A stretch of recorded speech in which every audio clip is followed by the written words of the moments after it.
ऐसे कपड़ा पहने, ऐसे पहन के रखें जैसे कितनी सर्दी लग रही है इनको। सर्दी नहीं लग रही है, जो कान छुपा के बैठे हैं अपने। बलराम जी बोल रहे लाला तू सुने ना है, चलो जाए कहीं भी मुंह उठा के, और हमारी बातन ने ना माने। ठाकुर जी बोले कहा बोल रहे, सुनाई ना दे रही तो। अरे रुको, तब ठाकुर जी ने एक कपड़ा पीछे किया, बोले हाँ इतनी देर तक कहा बोल रहे, मुझको तो सुनाई ना दियो, मेरे तो कान छुपे रहे ना, मैं सुना ही ना पाऊं। तब सुभद्रा जी बोली कितनो चतुर है लाला, जाने अपने कान जामारे छुपा रखे हैं कि जे कोई भक्त पे कृपा करवे जाए, और वास्तव में मैं और आप कहीं वह भक्त के अवगुण बताएंगे तो या कुछ सुनने पड़ेंगे, या हमारे पहले ही कान ढक के बैठने की, ताकि कोई भक्त पर मैं कृपा करवे जाऊं, वहां के अवगुण में कोई बताए तो वो पहले ही समझ जा भैया मेरे कान छुपे, मैं सुन ना रहा हूं, मैं तो जाऊंगा वहां पे कृपा करके आऊंगो। इसलिए जगन्नाथ प्रभु के कान नहीं दिखते। बड़े अद्भुत हैं श्री जगन्नाथ जी, अपने कान छुपा के बैठे हैं। कोई महाप्रभु जी का अत्यंत निकट से दर्शन कर रहा हो, पीछे वाला कह रहा है देखो इसको तो इतने बढ़िया दर्शन हो रहे हैं, ठाकुर जी ये इतना योग्य नहीं, हम योग्य हैं। ठाकुर जी उस समय भी यही कह रहे हैं, भैया मुझे सुनाई ना दे रही है, मेरे कान बंद हैं। जो मेरे समीप आ गए हो वो मेरो है, जो मेरे दृष्टि के आगे आ गए हो, मैं वाकई कोई अवगुण विचार ना करूं। कैसे कैसे भक्तन पर श्री जगन्नाथ जी ने अनुग्रह किया है। हम व्यासपीठ पर बैठ करके कलम तोड़ करके कह सकते हैं पूरे ब्रह्मांड में सबसे दयालु यदि कोई है तो वो श्री जगन्नाथ जी, बहुत दयालु।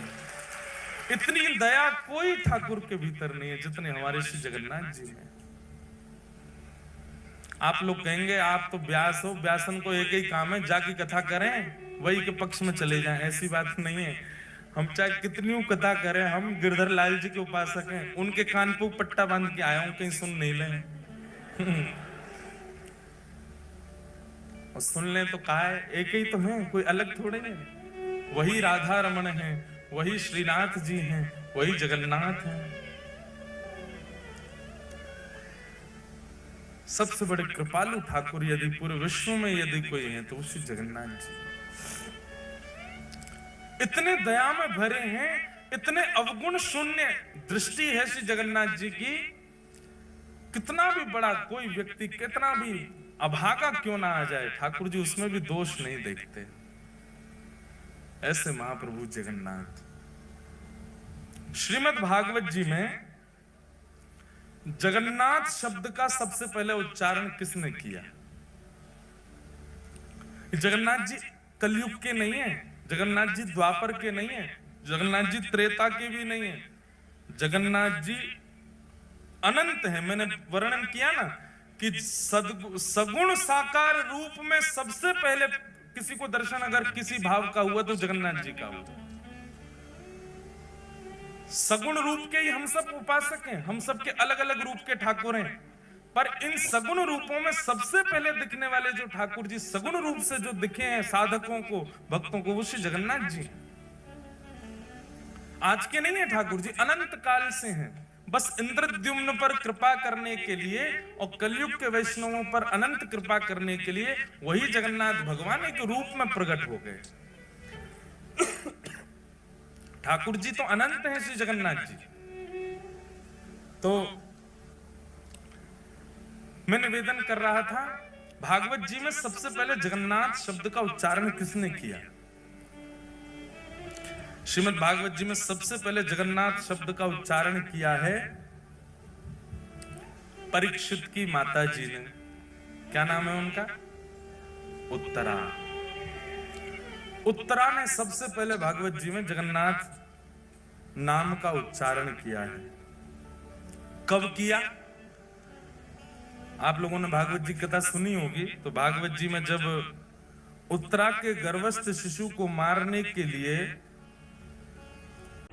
दिल में तिरंगा आंखों में जोश और हामा ने बाण छोड़ दिया, उस समय उत्तरा दौड़ी दौड़ी जाती है, भगवान रथ में बैठ कर के द्वारिका को प्रस्थान कर रहे हैं। उस समय उत्तरा गाती है, पाहि पाहि महायोगिन देव देव जगतपते नान्यं तद्भयं पश्ये यत्र मृत्यु परस्परम् नान्यं तद्भयं पश्ये यत्र मृत्यु परस्परम्। जगन्नाथ जी को सबसे पहले पुकारा है श्रीमद् भागवत जी में उत्तरा ने। नाथ शब्द का अर्थ क्या होता है?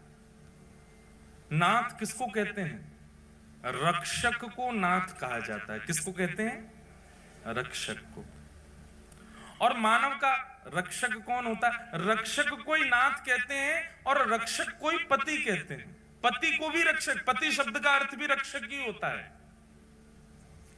कुल का रक्षक, पत्नी का रक्षक, बच्चों का रक्षक, वही पति।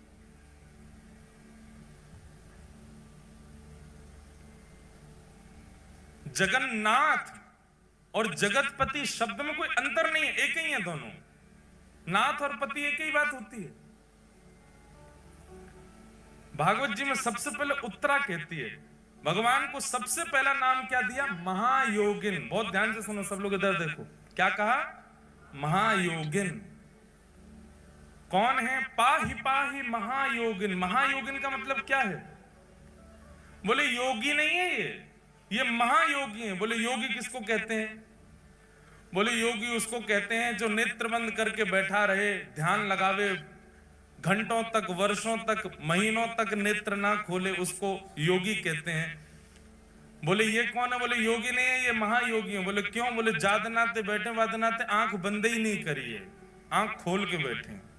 आंख बंद करके बैठना ये एक योगी कर सकता है और कोई भी कर सकता है। आंख बंद करके कोई भी बैठ सकता, पर आंख खोल करके बैठना ये योगी नहीं कर सकता, ये तो महायोगी कर सकता है। आप नेत्र खोल करके अपलक नेत्रों से कितनी देर बैठ सकते हो?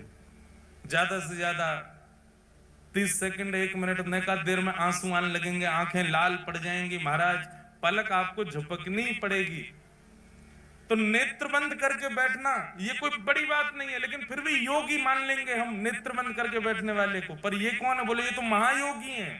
ये महायोगी क्यों है? बोले नेत्र खोल करके बैठे, अपलक नेत्रों से बैठे, झपकते ही नहीं है। पाहि पाहि महायोगिन। और कौन है? बोले देव देव, देवों के भी देव हैं। सारे देवता आते हैं और सब आकर के श्री जगन्नाथ जी को प्रणाम करते हैं। महाप्रभु जगन्नाथ जी के संपूर्ण मंदिर में 33 कोटि देवता हैं। पूरे मंदिर में सब प्रणाम करते हैं, सब नीचे आकर के हाथ जोड़ करके खड़े रहते हैं। तो कौन है? बोले देव देव, देवों के भी देव हैं। और कौन है? बोले तब नामकरण हुआ जगतपते, जगतपति।